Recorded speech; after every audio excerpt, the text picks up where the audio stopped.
Wanawake wengi sana wamekuwa wana ndoto ya kuitwa mama. Wanawake wengi sana wamekuwa wana ndoto ya kuitwa mama, lakini changamoto inakuja kwenye kujihudumia.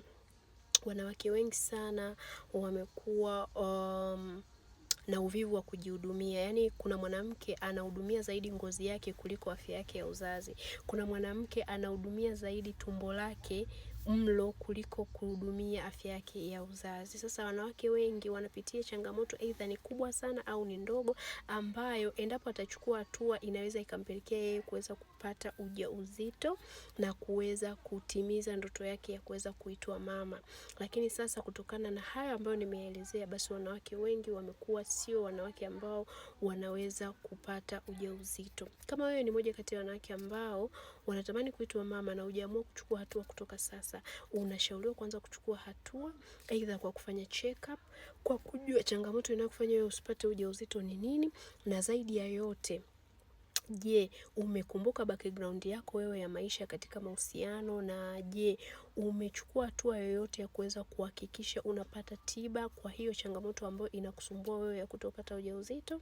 Kama wewe ni moja wapo kati ya wanawake ambao wanapitia hiyo changamoto, basi hakikisha unatufollow, unashare video hii na watu wengine, lakini pia hakikisha unaendelea kujifunza zaidi. Ziko njia nyingi ambazo tumekuwa tukifundisha na tumesaidia wanawake wengi ambao wamekuwa na tatizo kama lako na wamechukua hatua na wameweza kuitwa mama au wameweza kutimiza ndoto yao kuitwa mama. So kwa tips hizi pamoja na nyinginezo, endelea kutufuatilia zaidi.